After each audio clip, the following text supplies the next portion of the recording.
This is Discovery Day with Roberta Barrett, John's producer, and we are here with Michael Levesque. Am I saying that right? Yes, you are. Michael Levesque. And Mike is from Rhode Island and also has some territories in Florida. And he's going to tell us a little bit about his background and how he came to find Loyalty Brands. Thanks so much for being with us today. Well, thank you for having me. So how I found Loyalty Brands, Mike Magno was the one that told me about it and said that it was a fantastic opportunity. He talked to me about Ken Lease, who's been with John Hewitt since, I think, the 90s. Filled me in on that. And as an engineer, I'm almost embarrassed to admit this, but I got my computer out, set up a spreadsheet, and started crunching numbers. And as an engineer, like I said, I looked at the numbers and went, oh, my goodness, where do I sign? Quite an opportunity, huh? A little bit, yeah. Okay. Yeah. So tell me a little bit more about that. Tell me why Loyalty Brands and ATAX in particular seem to get your interest. Well, I believe in, again, as an engineer, I'm a scientist, and I saw the power of leverage, and it just made so much sense to me. The whole idea of a franchise system, you're in business for yourself, but you're not in business by yourself. And so that to me made sense, but not every franchise works. I know of people back in Rhode Island who've bought franchises from a failed franchisee who bought from a failed franchisee, and that particular system, which I won't mention, it's not set up very well. Well, I looked into, so one of the first things I did is I got on the internet and I started searching about John Hewitt and Liberty Tax and Jackson Hewitt, and I was impressed with what I saw. So obviously he has a proven track record, and that to me was, a big thing. Well, then I found out what my friend Mike Magno did and what he personally put in and committed to the business, and he became an area representative, and that allowed for the wonderful phenomenon of leverage to really kick in and take over, and that's what excited me.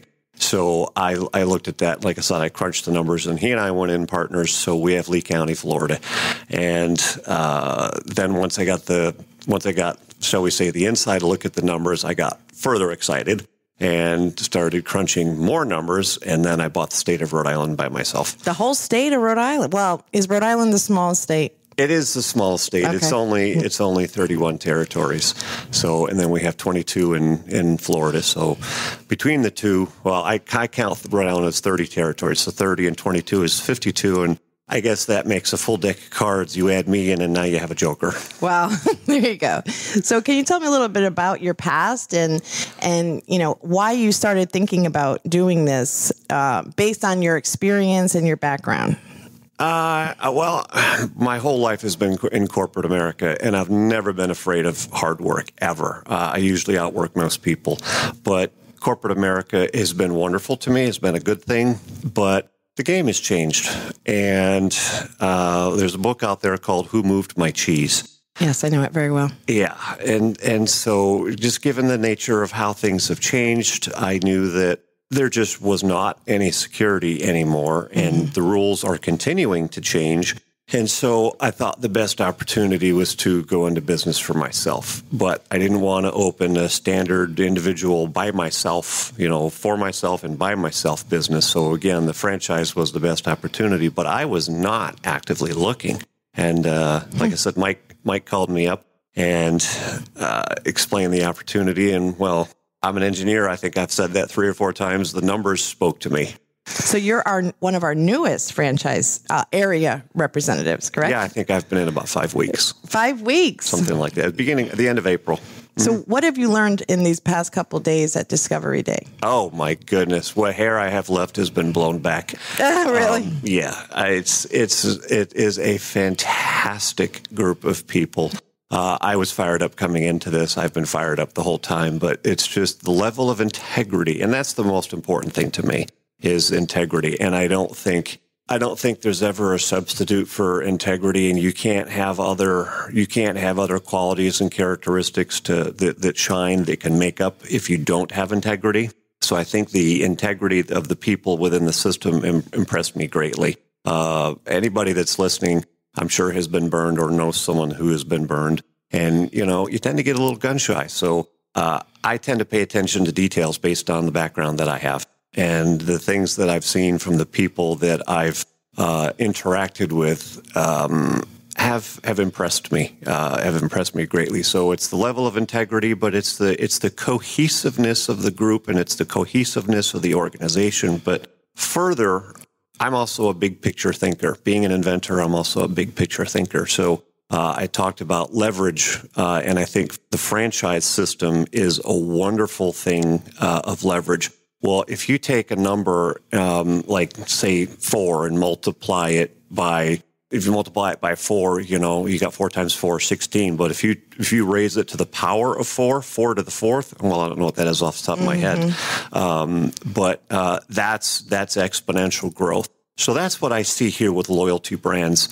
We have in the franchise system, we have leverage because, like I said, you're in business for yourself, but not by yourself. And I've chosen ATAX, and I'll get to that in a moment. But what really excites me is that ATAX, with all the other brands that we have, are further leveraged within the loyalty brand system. So it's leveraging compounded by additional leverage. That is what I think is fantastic. And I think John Hewitt is a visionary for doing that. I never thought of it. I like to think that I think of creative things, but I never would have thought of that. So yeah, John's all about systems, and he can look at a puzzle. He told you about that he was a master bridge player. Did he tell you that story? No, I did not know that. Okay. Oh, yes, he did. Yes, he did. Yeah, so that's kind of how he thinks at everything. He looks at them in systems, and he can see the end game a lot further or sooner than other people can. But, there's 1,600 brands that Bob Gappa has been involved in, and this is the third large brand that John Hewitt's doing in the tax industry, but now there's 11 other brands in loyalty. And each one of those CEOs has their own contacts. So our network is really growing, as you said, that each one of us carries a different set of contacts and a different set of skills. And when we all work together for the same goal.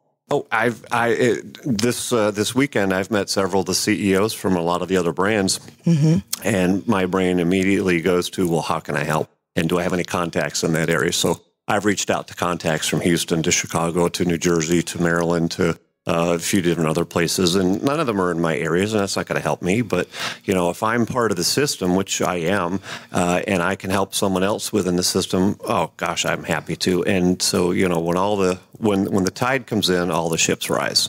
And so we all help each other.